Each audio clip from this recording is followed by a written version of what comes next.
Good morning. Good morning. Welcome to the Morning Muse. I am Ginger Hopper, and today we are talking about your brand. Now, usually I do 7 seconds of small talk, but I got a lot to say today. So if you miss it, catch it on the replay. Okay. Um, Wait, there is something I wanted to recap from yesterday. Yeah, I don't remember what it was, so it must not have been that important.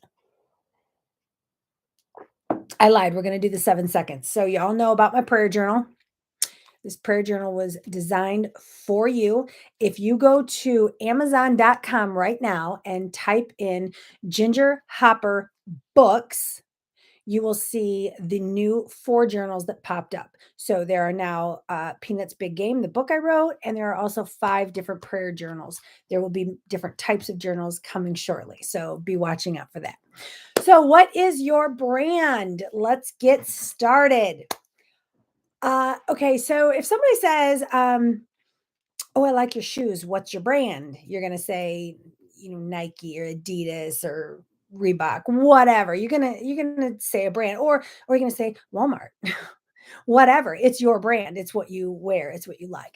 But there is a difference between the brands that you purchase and the brand that you are. It's called a personal brand. What is your personal brand? Before I go any farther, let me also say, um,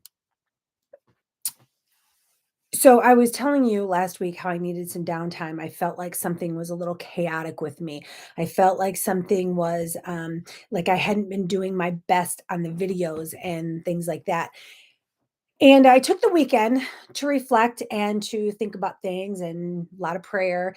And it finally came to me yesterday after sitting in my office and doing this live. I realized I had changed my environment. And what I mean by that is I had changed because I wanted my background to look so beautiful for you. I wanted it to be focused on the subject at hand. So I went downstairs and created a space down there where I just had 3 little nice pictures down there, plain white wall. It was it was to make this look better and more professional for you. However, that was doing you an injustice because I have cats down there running around. I had to turn on all these different lights. The lighting was bad. I was more focused on making it pretty than I was on the content that I give to you. So I apologize about that. And that's why, and I had a lot of people say, "Oh, I love where you're doing your videos from now. It's very nice. I really like that." Well, guess what? This is what we're talking about today. We're talking about the brand. My brand, I'm a little chaotic. I'm a little scatterbrained. Y'all know I'm bipolar. Seriously, that's not a joke. I am bipolar. I do not claim that very often. And that is because I have overcome that. And it is just a title that is given to me now rather than a space that I live in. However, the space I live in is where I am comfortable. And so, welcome to my chaos, whether it's pretty or not. This is my environment where I feel good and I can bring you better content. So, with that being said, oh, my husband will smack me if he hears me say that. With that being said, again, uh, what is the difference between the brand that we purchase, like my beautiful Jesus shirt? I love it. Um, it's a brand. It's a brand. It's a billboard. I'm carrying it, saying I love Jesus. Or the brand of shoes I wear because I wear a certain brand because my feet are bad and I want to make sure I'm not hurting, or the brand of pots and pans I have because I think they're the best and I do better cooking in them. Those are brands that we love and that we gravitate to because they're good for us. But what about your personal brand? What is the difference between the things that you purchase in brands compared to your personal brand? There's a difference there. Does anybody know what it is?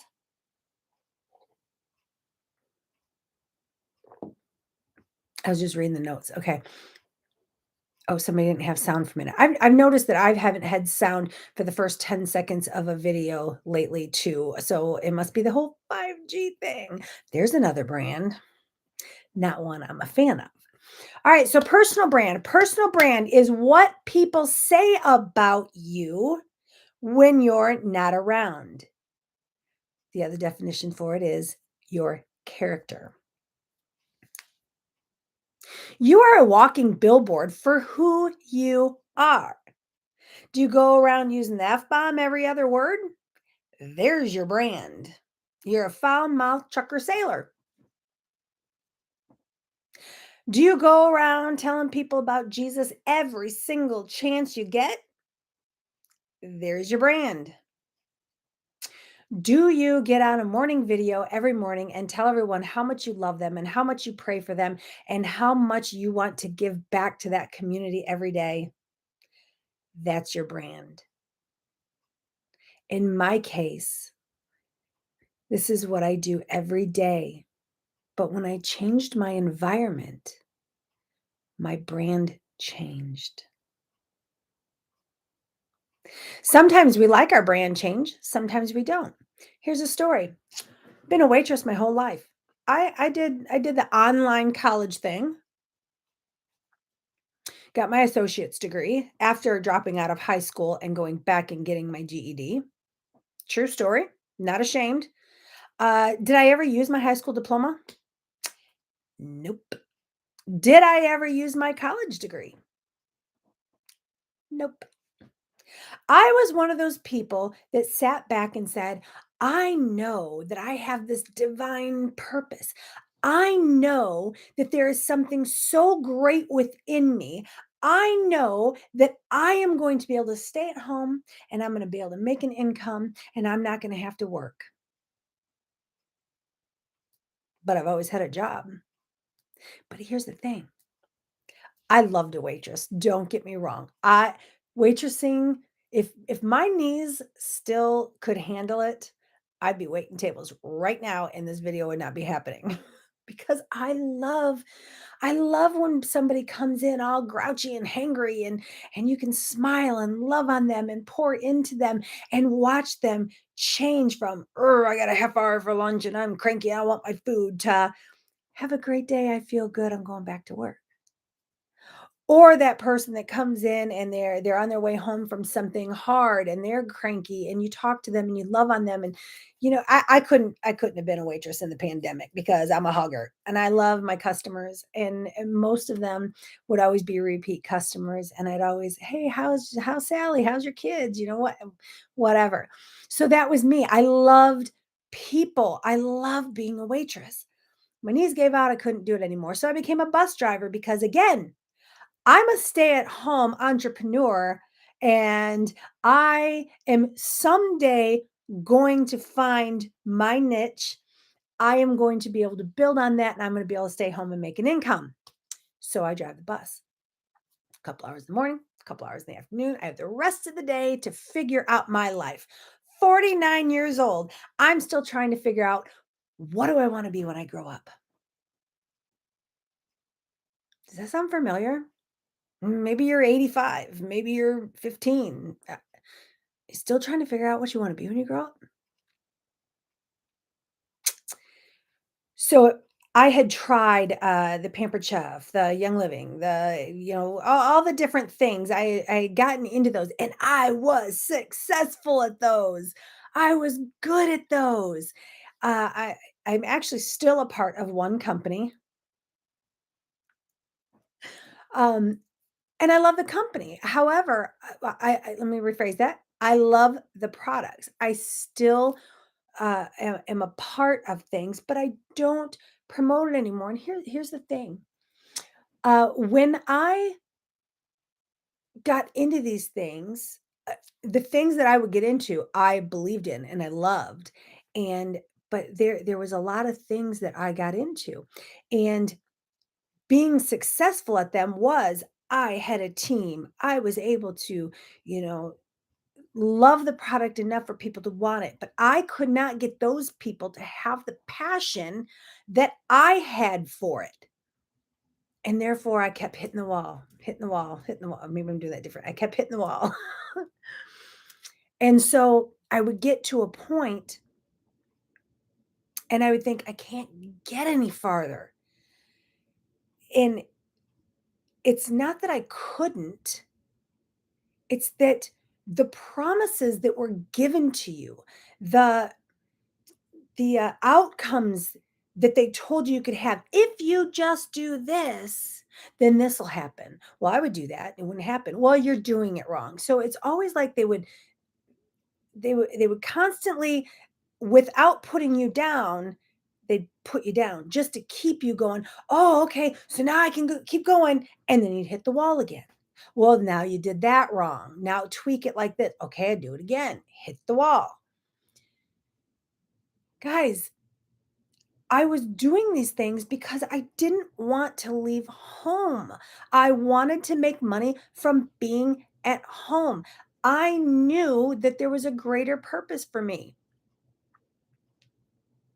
Ha! Somebody just said, you're 50. No, this story is previous. It's when I was 49. I've only been 50 for what, a week and a half now? So, 49 years old, I'm still wondering, and this would probably go back to last fall. I met my mentor, and I started listening to her every day. And it wasn't a course that I could afford because hello, I'm a bus driver at 49 years old because I still don't know what I want to be when I grow up. So I kept listening to her every day, and she gave this, her brand was this empowerment of you don't have to do what you're doing. If you want to do something different, you can. But I always went back to the same thing. But what do I want to be when I grow up? And to me, 49, 50, it doesn't matter. I've never been this age. I don't know how to act. So I'm just going to be me. I feel like I'm about 35 in a 50-year-old body, though. So, what, after listening to her over and over again, and then hearing some friends who were involved in her programs, and they were saying, oh, I was able to do this from watching her, and I was able to do this, and she helped me with this, and she taught me who I wanted to be when I grew up. And I went, whoa, wait a minute. I've been working 49 years on this. I know me better than anybody else. How can this lady help me figure out what I want to be when I grow up? So I got a hold of her. Tell me what I want to be when I grow up. Little smarty pants that I am. And she started asking me these questions. And she started digging deeper. And she kept getting deeper and deeper. And I'm thinking, why do you want to know this stuff? And she kept going back farther and farther until all of a sudden, before I knew it, I am bawling my eyes out. Like, why do you want to know about this? This is who I am.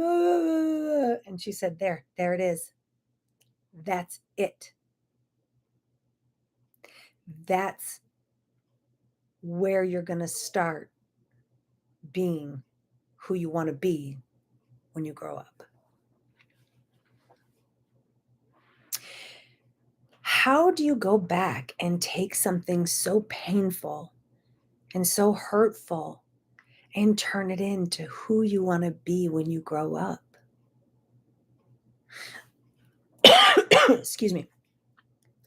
The key to it, you have to, without a doubt, 100% beyond anything else, have a heart for serving people. It was perfect for me. I literally loved serving people. What do you want for breakfast? It was perfect for me. I thought, well, how can I serve these people from this wound? And she taught me and she told me how to go about it. And she said, this may not be your way. You may want to go this way. Here's the fundamentals. You put it into place. You plug it in how you want it. And I started building off that. And she says, what's your dream? If you could do anything, what is your dream that you have always thought this is what I wanted to do? And that was my book. So before I know it, starting last fall, I had published a book. I have now 5 prayer journals published. I am coaching.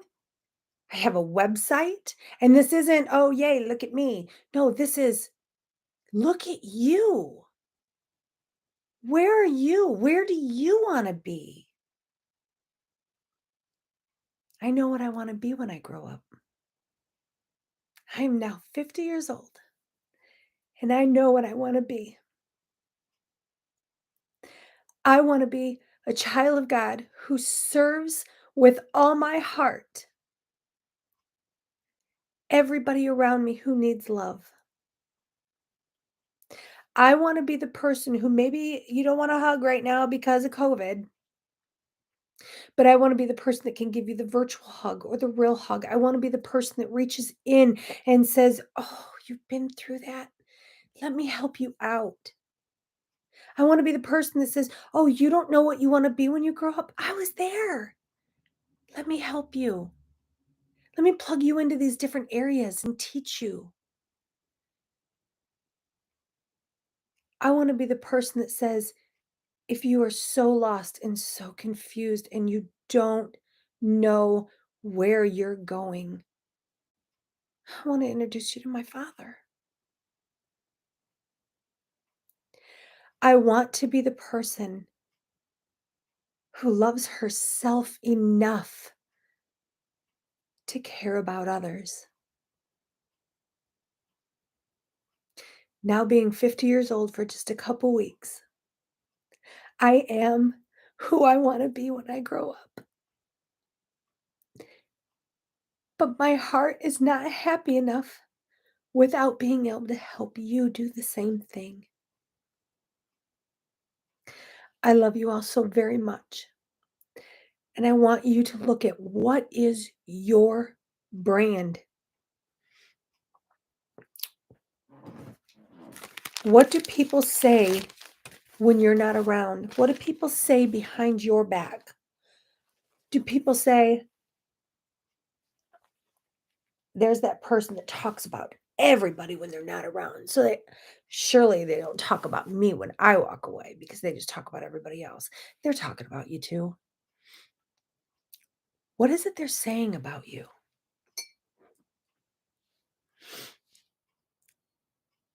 What is your brand? What is your character? You're always going to have that person that is so jealous or so mad that they can't be you. They're going to talk about you no matter what. That's not your brand. That is a disgruntled employee, for lack of better words.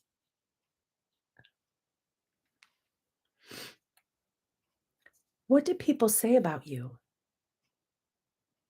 Do they say, that's a person that really genuinely cares? Do they say, that's that person that dresses so crazy, yet everybody loves her? Not what they say out of jealousy or spite, but what do they say about you, about your heart, about who you are? That's your character. That is your brand.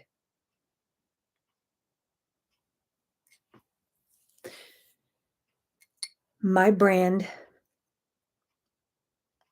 I hope, is that I truly love the Lord and that I love everyone around me, despite of who they are.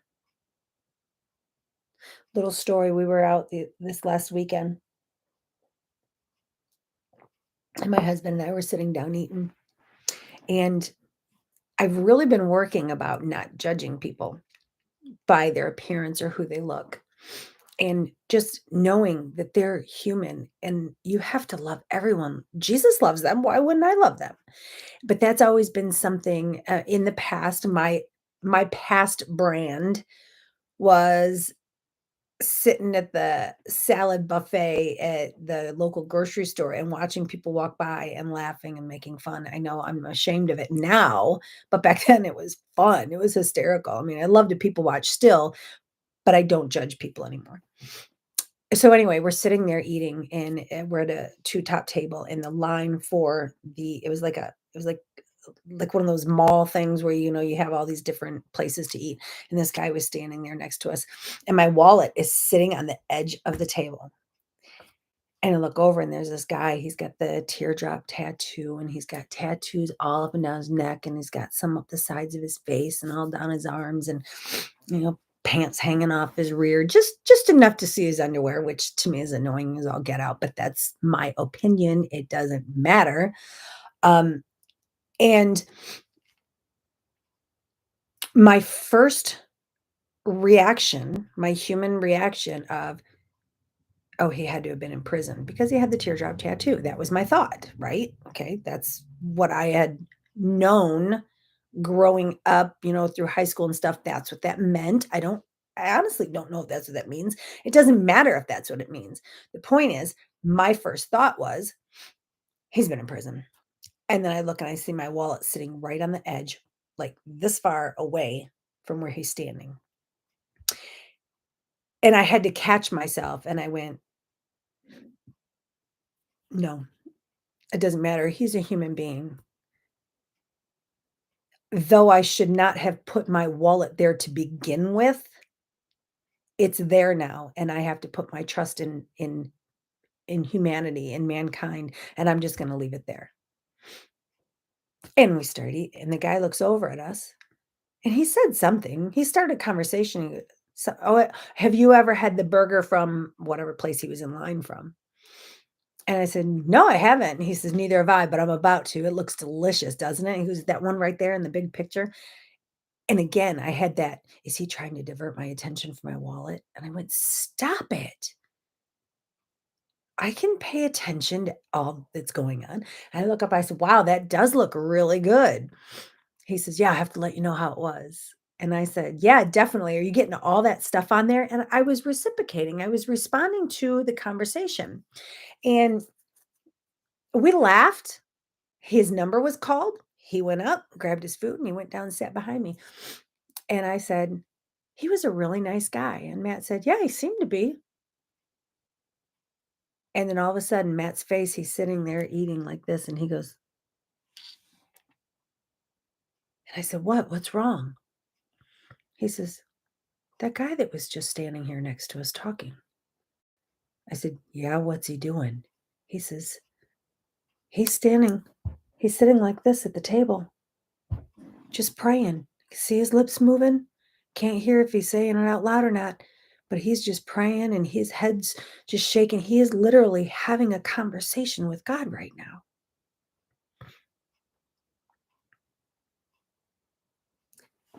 And my first reaction, I smiled and I said, "Thank you, Lord, for not letting me judge him." And my back was to him, so there's no way I could have seen it. So when we got done eating, I got up and I walked over to him and I said, he's on the way out. I said, "So, did you get that burger?" And he said, "I absolutely did." And I said, "How good is it?" He says, "Oh, it's fantastic. You're going to have to try it next time you come." I said, "Well, what was the name of it?" He told me the name of the burger. I said, "All right, I'm going to keep that in mind. Enjoy your dinner. God bless." And he says, "Ma'am, thank you." Now, where he is in his journey is none of my business. But what if I would have been that person that grabbed my wallet and moved it over and started doing this to him because of his shell? I would have never seen his brand. I would have never seen his character within. What's your brand? I love you all so very much. way over my time, 2 days in a row. I'll see you tomorrow morning right here in the Morning Muse. Love you all. Go to withgingerhopper.com, hit the contact me and put in your information, and that way I can keep you in the loop and I can send you information more about things you've heard today if you like them. I can send you information about the classes coming up. I can send you information if you just need to talk, put in the comments that you need to talk. I will be here for you. Maybe I can help you find your brand. Took 50 years, but I know who I want to be when I grow up. Bye-bye.